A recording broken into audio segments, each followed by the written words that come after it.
The photograph showed 42 children lined up in front of St. Francis Home. When I developed the second photo, taken just 3 minutes later, the yard was empty. Not a single child remained. Philadelphia winters have a way of seeping into your bones. November 1947 was particularly brutal, with biting winds that cut through my overcoat as I trudged up the steps of the Philadelphia Inquirer building. 23 years as a journalist had taught me that the coldest stories often burned beneath the most mundane facades. But nothing had prepared me for what awaited in the archives that night.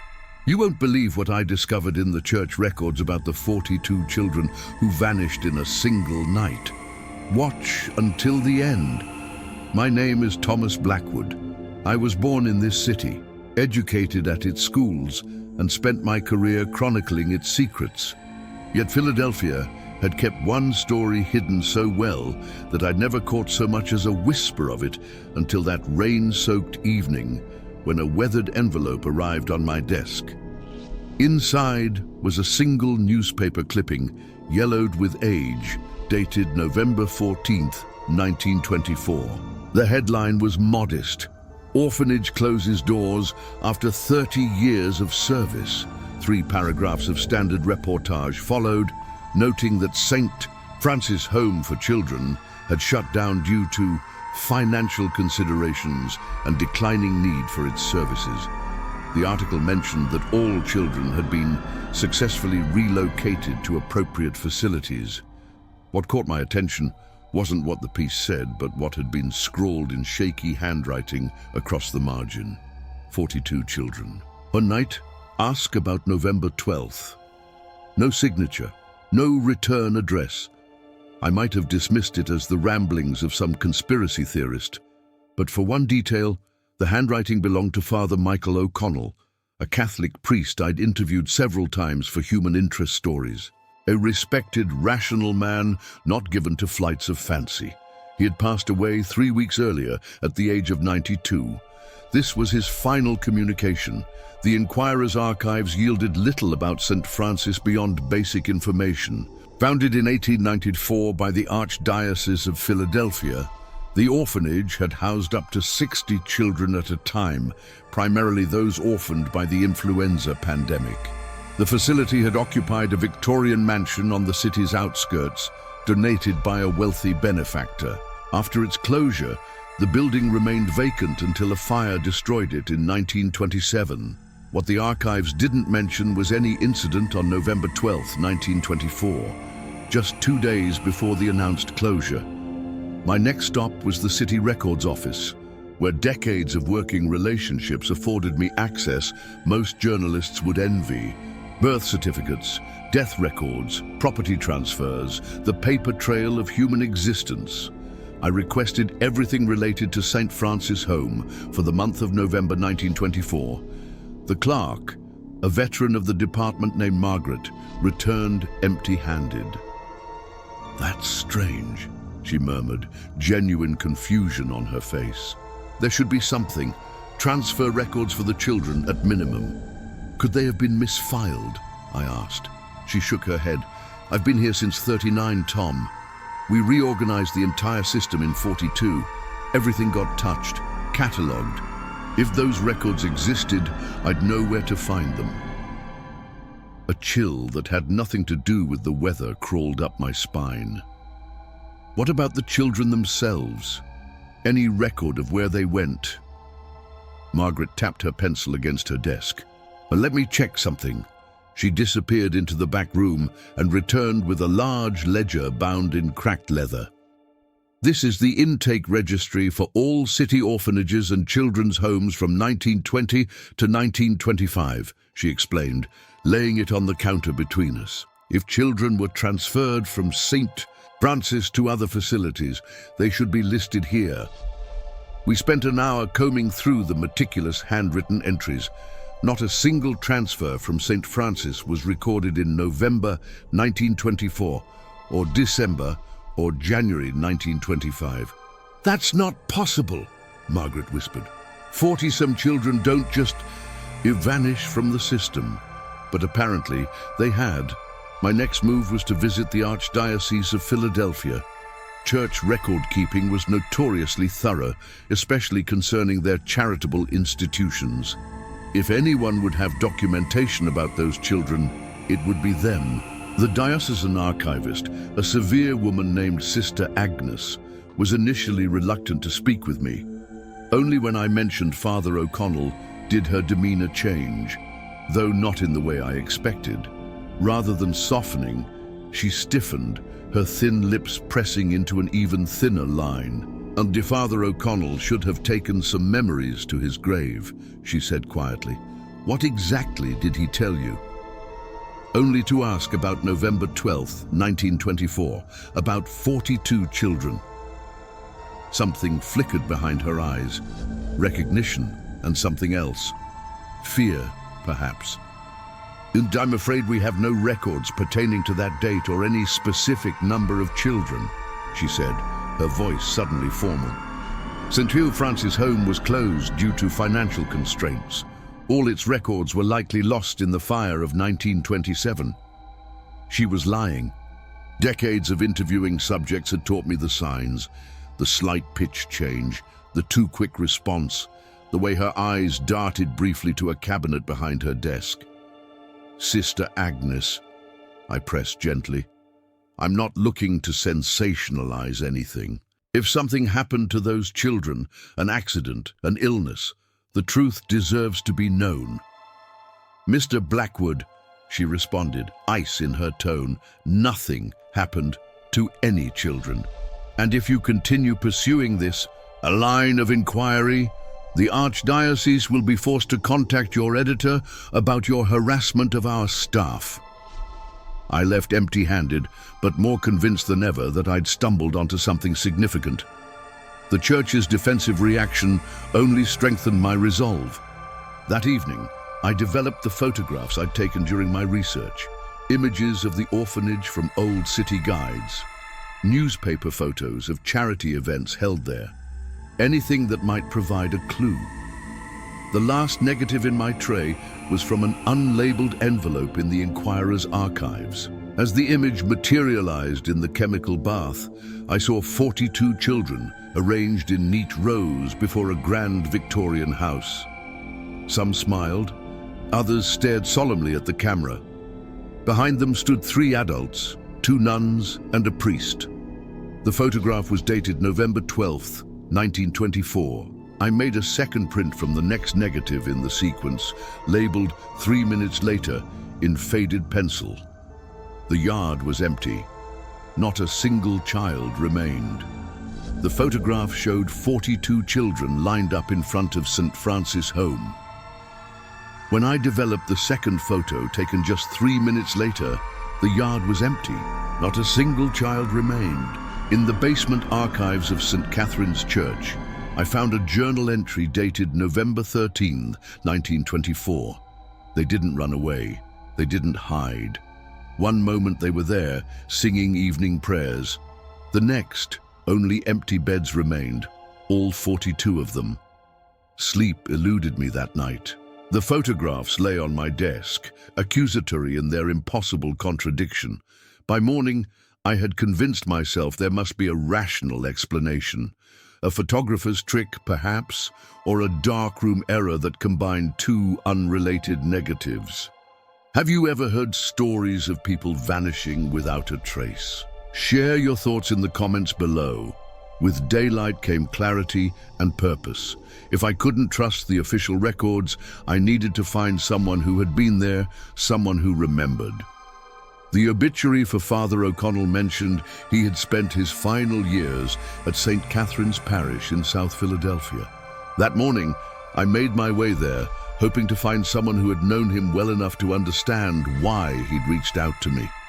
St. Catherine's was a modest brick building with stained glass windows depicting the Stations of the Cross. Inside, the air hung heavy with incense and history. An elderly caretaker directed me to Father James Riley, who had shared living quarters with O'Connell for over a decade.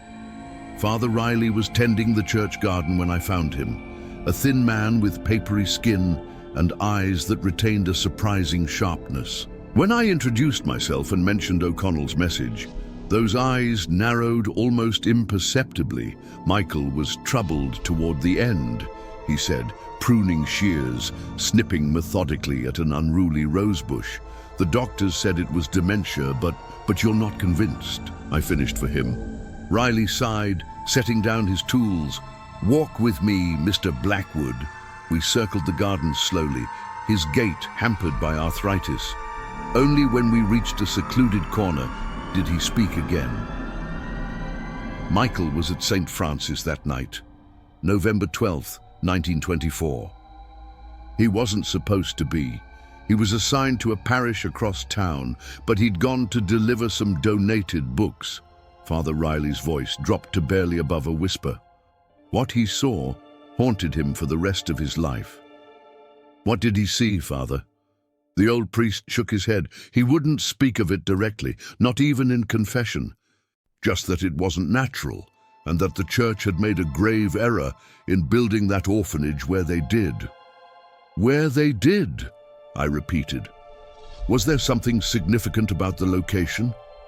According to Michael, the land had history. Indigenous tribes avoided it. Early settlers reported strange occurrences. When the mansion was built in the 1870s, construction workers quit without explanation. The owner died under mysterious circumstances, and the property was donated to the church. I'd heard similar stories about other locations, urban legends that sprouted like weeds around any site with a troubled past. But the genuine fear in Father Riley's eyes gave me pause. Did Father O'Connell leave anything behind? Letters, journals, anything that might explain what happened? Riley hesitated. The church collected his personal effects after he passed. Standard procedure. But, I prompted, sensing his reluctance. But Michael was cautious. He kept certain things elsewhere. He nodded toward the church. Come with me. He led me to a narrow staircase descending into darkness. The basement archives of St. Catherine's consisted of rows of metal shelving laden with boxes, illuminated by a single hanging bulb.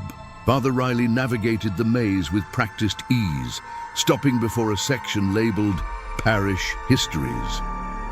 Michael asked me to keep this safe, he said, reaching behind a row of binders to extract a small leather-bound journal. He said someone would come asking eventually. The journal was worn, its pages yellowed and fragile. Inside, neat handwriting chronicled daily events from 1924 through 1925. Most entries were mundane: church functions, community matters, personal reflections on scripture. But on November 13th, 1924, the handwriting changed, becoming jagged and urgent. I cannot sleep, cannot close my eyes without seeing it happen again. They didn't run away. They didn't hide. One moment they were there, singing evening prayers. The next, only empty beds remained, all 42 of them. The sisters are beside themselves. Sister Mary Agnes keeps repeating that she only turned away for a moment to adjust the gas lamp. When she looked back, the dormitory was empty. No footsteps, no sound, no doors opened, just gone. Bishop Callahan arrived this morning. They're saying it never happened, that the children were transferred days ago and our memories are confused. They're falsifying records. God forgive them. They're erasing those children as if they never existed, but I saw the walls afterward. The strange markings that appeared, glowing faintly before fading away, like symbols from no language I've ever seen. And the cold, dear God, the cold that settled in that room, like standing at the threshold of somewhere else entirely. The entry ended abruptly there. The next day's writing returned to normal penmanship, discussing preparations for Advent with no mention of St. Francis or the children. He never spoke of it again, I asked, looking up from the journal. Father Riley shook his head.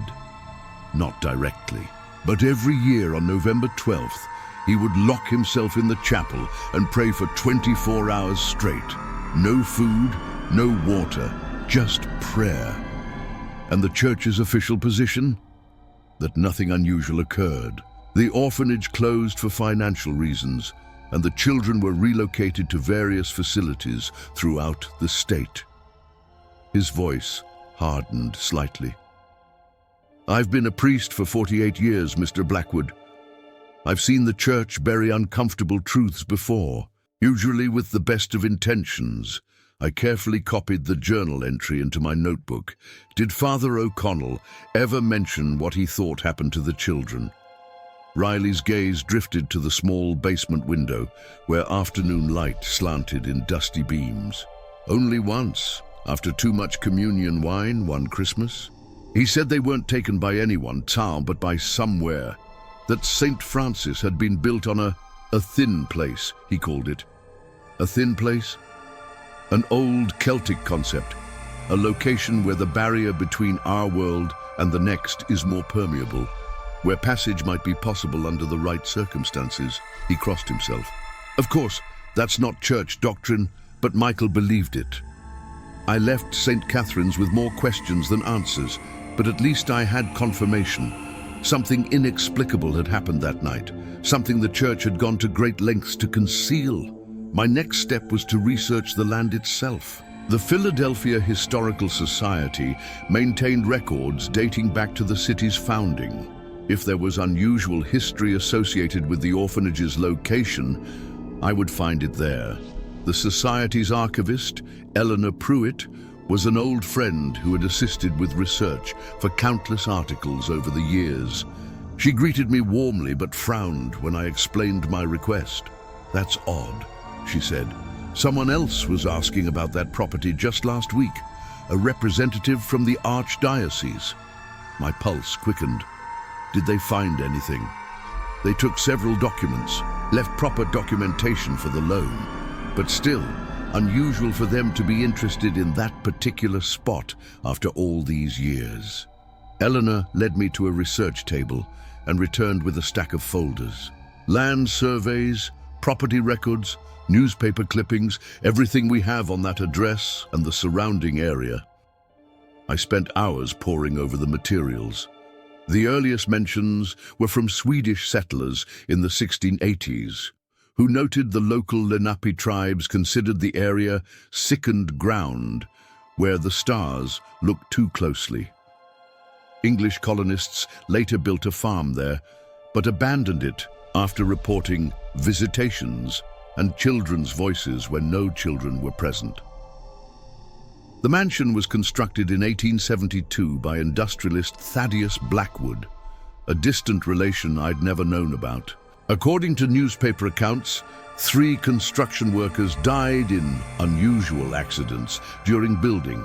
Thaddeus himself survived only 2 years in the completed home before being found in his study, aged beyond recognition though only 43 years old. With no heirs, the property passed to the Catholic Church through his will.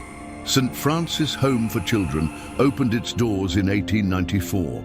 Most intriguing was a survey map from 1851 that showed the site contained a perfect circle of unusual geological composition, a ring of stone unlike the surrounding bedrock, approximately 60 feet in diameter. The surveyor's notes indicated the formation appeared artificial, but of indeterminate age and unknown origin. The orphanage had been built directly on top of this circle. As evening approached, Eleanor reluctantly informed me the society would be closing. I gathered my notes, photocopied the most relevant documents, and thanked her for her assistance. Stepping outside, I noticed a black sedan parked across the street. A man in clerical collar watched me from the passenger seat. When our eyes met, he turned away, and the car pulled smoothly into traffic. The church was monitoring my investigation. That night, I spread my research across my apartment floor, constructing a timeline of events, the geographical anomaly, the historical accounts of strange phenomena, the orphanage's construction. And finally, the night of November 12th, 1924, when 42 children vanished without a trace. What had happened in that 3-minute gap between photographs? And why would the Catholic Church, an institution built on faith in the supernatural, work so hard to deny this particular inexplicable event? I was so absorbed in these questions that I almost missed the soft knock at my door. Through the peephole, I saw an elderly woman in the uniform of a nursing sister, not a nun, but a nurse from a Catholic hospital. "Mr. Blackwood," she said, when I opened the door, her voice quavering with age and what sounded like fear. "My name is Ruth Pearson. In 1924, I was Sister Ruth of the Order of St. Joseph, assigned to St. Francis Home." She glanced nervously down the hallway. "May I come in? I don't have much time, and there's something you need to know about what really happened to those children." In the basement archives of St. Catherine's Church, I found a journal entry dated November 13th, 1924. They didn't run away, they didn't hide. One moment they were there, singing evening prayers. The next, only empty beds remained, all 42 of them. Sister Ruth's hands trembled as she held the cup of tea. The children were singing one moment, then a light appeared in the center of the dormitory. Not electric, not gas. It was like moonlight, but coming from inside the room. And then they were simply gone. 42 empty beds. Ruth Pearson sat in my cramped living room, her nurse's uniform crisp despite the late hour. Age had bent her spine and clouded her eyes, but her memory remained razor sharp, especially regarding the night that had defined the remainder of her life. Have you ever felt like you've witnessed something no one would believe? Tell me about it in the comments. "I was 23, she began, her voice steadier now that she was inside. "Just a few years into my vocation. St. Francis was my first assignment after taking final vows. I sat across from her, tape recorder discreetly running. What was it like? The orphanage. Ordinary, in most respects. The building was grand but deteriorating, cold in winter, stifling in summer. We housed children from infants to 16 years, though most were between 5 and 12. A faint smile crossed her face. Good children. Many had lost parents to influenza. Others were simply unwanted. And the night of November 12th? The smile vanished. She set down her teacup with exaggerated care. It was a Wednesday. Nothing unusual about the day itself. The children attended lessons, had their meals, played in the yard when weather permitted. After dinner came evening prayers, then bed at 8 o'clock for the younger ones, 9 for the older. Sister Ruth closed her eyes, as if watching the scene replay behind her eyelids. I was on night duty with Sister Mary Agnes. We supervised the main dormitory, a large room with 21 beds on each side, one for each child. Girls on the left, boys on the right.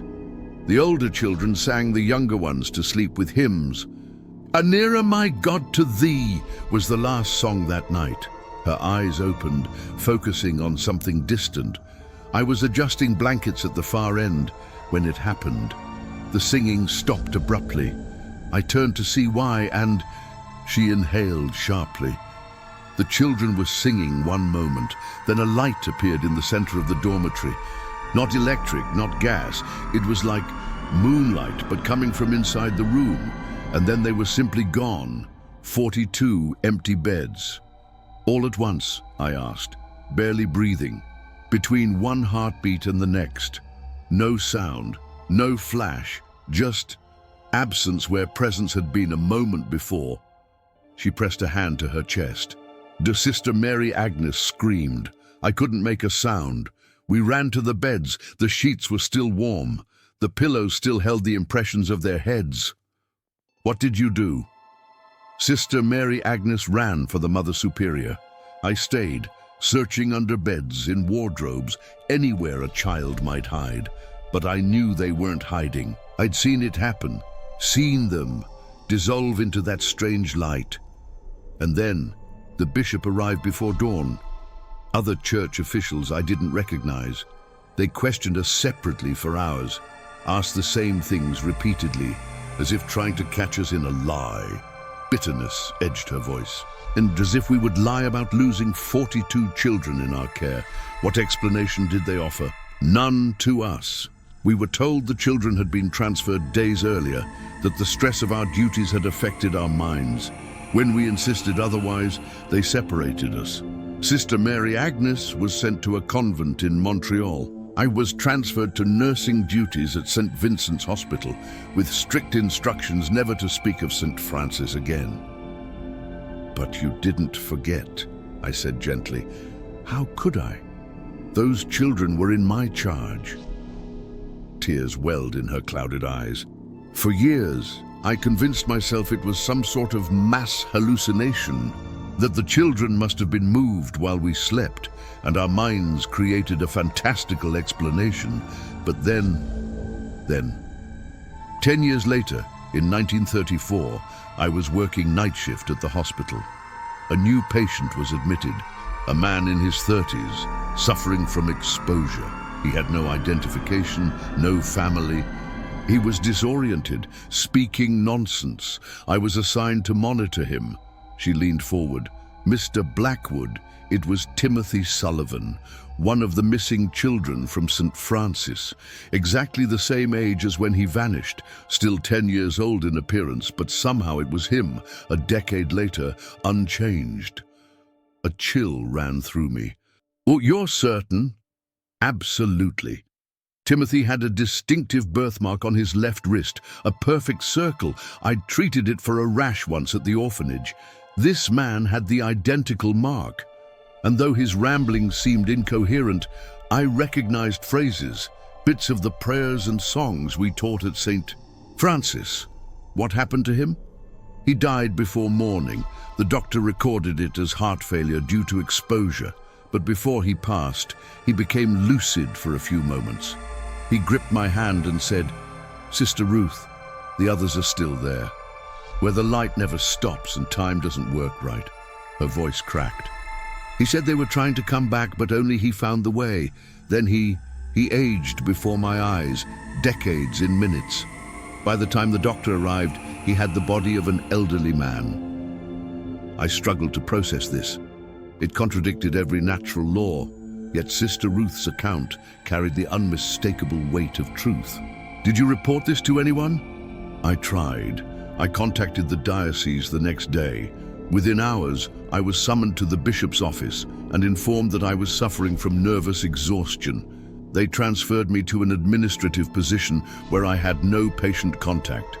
The medical records for Timothy's case disappeared. She set her jaw.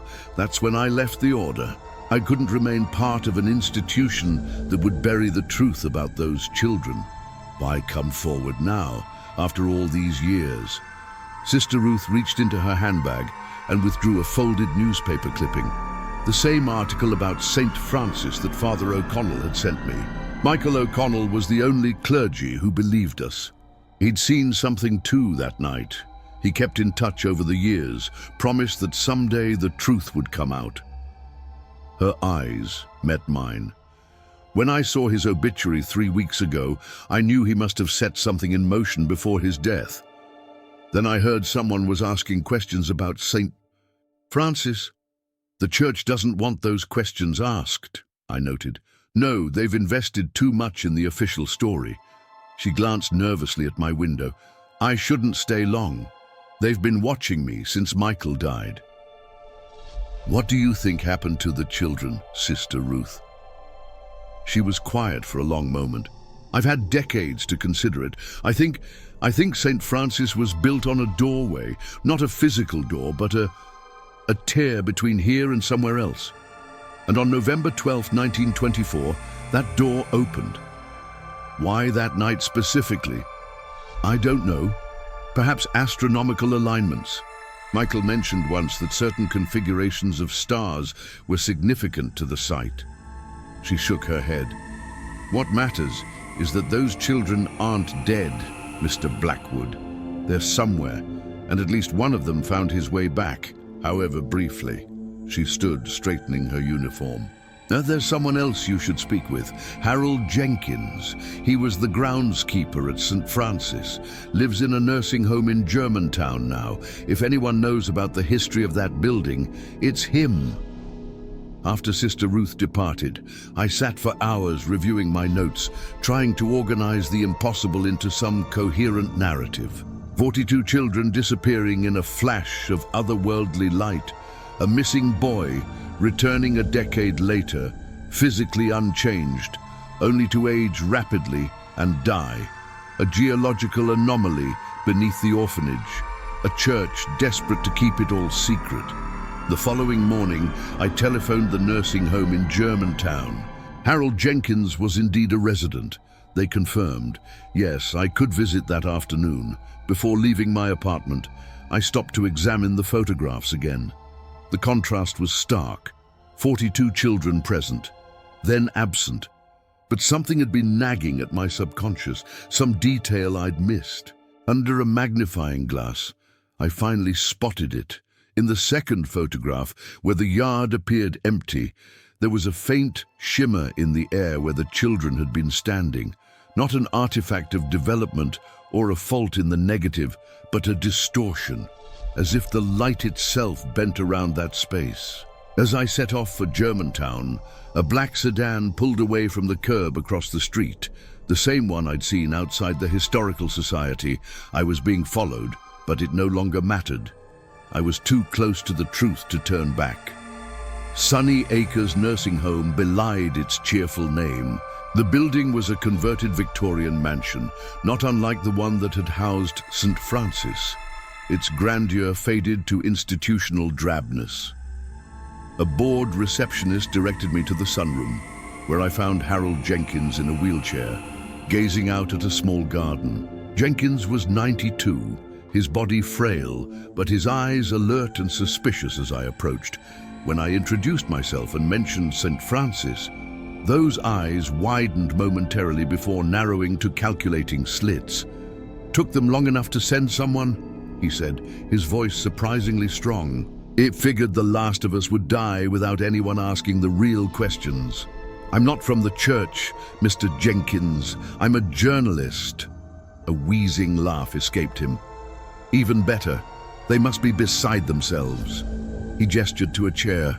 "Sit down, young man. You want to know about the night the children vanished, about the circle beneath the orphanage, about the light that wasn't light. You saw it happen from outside. I was tending the boiler when the lights went strange in the dormitory windows. By the time I got inside, the children were gone and the sisters were hysterical." He leaned forward. "But that's not the important part. The important part is what I found the next morning in the basement directly beneath the dormitory." "What did you find?" Jenkins glanced around the sunroom as if checking for eavesdroppers, then beckoned me closer. The floor had changed. The concrete had shifted somehow, formed patterns, symbols like writing, but no language I'd ever seen. And in the center, his voice dropped to a whisper, a perfect circle of light about the size of a dinner plate, not reflecting light, producing it. When I reached toward it, I could feel something on the other side, like fingers touching mine through a thin membrane. A nurse appeared at the doorway. "Mr. Jenkins, time for your medication." "Not now, Mary," he snapped. "I'm talking to this gentleman. It needs to be on schedule, you know that." She looked at me apologetically. "You can come back tomorrow." "He won't be coming back," said a new voice. A man in clerical collar stood behind the nurse, the same man I'd seen in the sedan. "Mr. Blackwood was just leaving. Weren't you, Mr. Blackwood?" Before I could respond, 2 orderlies appeared beside him. Not hospital staff. Their ill-fitting uniforms couldn't disguise their muscular builds or alert postures. Security personnel, most likely. Jenkins gripped my wrist with surprising strength. "The children aren't dead," he hissed urgently. "They're trying to come back. November 12th, every 7 years. The door opens a crack. 1931, 1938, 1945. This year it's coming again. They'll..." "That's enough, Harold," said the priest, nodding to the orderlies. They moved toward us with practiced efficiency. I stood, not wanting to create a scene that would endanger the elderly Jenkins. "I was just leaving," I said calmly, though my heart hammered in my chest. The priest smiled thinly. "Wise decision. I believe Archbishop Fitzgerald would appreciate a word with you regarding your historical research." As they escorted me out, I glanced back at Jenkins. He was mouthing something urgently. It looked like midnight, the ruins, November 12th. That was tomorrow night. Sister Ruth's hands trembled as she held the cup of tea. The children were singing one moment, then a light appeared in the center of the dormitory. Not electric, not gas. It was like moonlight, but coming from inside the room. And then they were simply gone. 42 empty beds. I stood in the ruins of St. Francis at midnight, exactly 23 years after the disappearance. The air began to shimmer, and I heard them, children's voices singing, "Nearer, my God, to thee." Then, in the center of what had once been the dormitory, pinpoints of light appeared, forming silhouettes of 42 small figures. Archbishop Fitzgerald was not what I expected. I'd imagined a stern authoritarian, but the man who sat across from me in the rectory office was soft-spoken and weary. Have you ever felt that some mysteries are better left unsolved? Share your thoughts in the comments. "You've caused quite a stir, Mr. Blackwood," he said, "digging up matters long put to rest." "Hardly at rest," I replied, "not when you're having me followed and intimidating elderly witnesses." He sighed. "Some truths are burdensome, dangerous even. The truth about 42 missing children, the truth about what happened to them." He studied me. "Do you consider yourself a religious man?" The question caught me off guard. "I was raised Catholic. I don't practice anymore." "But you believe in God, in an afterlife?" "I believe some things can't be explained by rational means alone." "What if you were confronted with evidence of something beyond our world? Not the comforting heaven of Sunday sermons, but something altogether different." "Is that what happened at St. Francis?" I asked. "Something from beyond our world?" The Archbishop nodded. "The Church has always acknowledged other realms, heaven, hell, purgatory, but our theology is incomplete. There are spaces between these realms, thresholds where boundaries grow thin, like the ground beneath St. Francis." "Precisely, a thin place, as the Celts would say." He explained that the geological anomaly, that perfect stone circle, was actually an ancient seal placed by people who understood its dangers. But the orphanage construction disturbed this seal, weakened it. But what happened in 1924 wasn't merely structural, it was astronomical. He showed me a star chart. Every 7 years, a specific celestial alignment occurs. During this alignment, the threshold becomes permeable. Permeable enough for 42 children to pass through. Not by choice, he clarified. They were called. The dormitory was directly above the circle.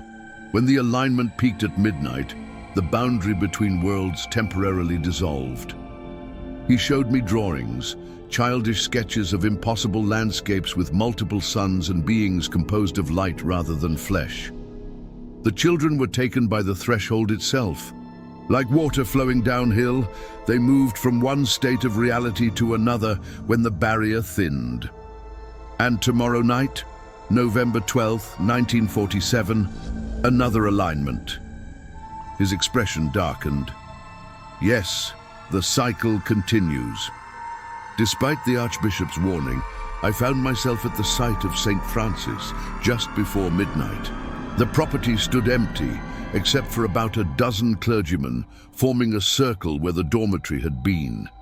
At exactly midnight, the air began to shimmer. Children's voices filled the silence, singing, "Nearer, my God, to thee." The priests began a counter-chant in Latin, Within the shimmering air, pinpoints of light appeared, forming the silhouettes of 42 small figures. "No!"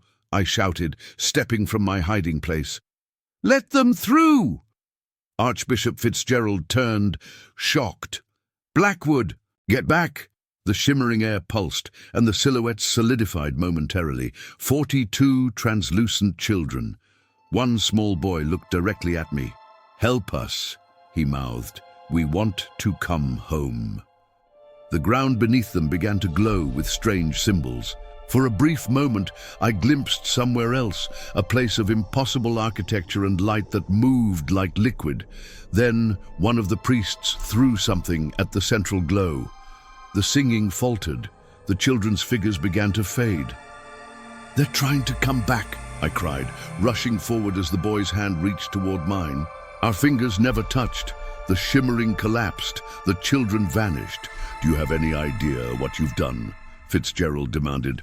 "Those aren't children anymore. Not as we understand the term. They've existed for 23 years in a reality that would drive you mad to glimpse." In the end, I compiled these pages as a record of what truly happened to those 42 children and what continues to happen at 7-year intervals. The next alignment will occur on November 12, 1954. I intend to be there, not to interfere, but to witness, for the boy's plea, "We want to come home," haunts me. What if they're not victims but pioneers? What if they've discovered something beyond our reality that we were meant to find? Editor's note: this manuscript was discovered among Thomas Blackwood's effects following his disappearance on November 12, 1954. No trace of him has ever been found. The site of St. Francis' home is now a park, though residents report occasionally hearing children's voices at night, singing when the park is empty. I stood in the ruins of St. Francis at midnight, exactly 23 years after the disappearance. The air began to shimmer, and I heard them, children's voices singing, "Nearer, my God, to thee." Then, in the center of what had once been the dormitory, pinpoints of light appeared, forming silhouettes of 42 small figures.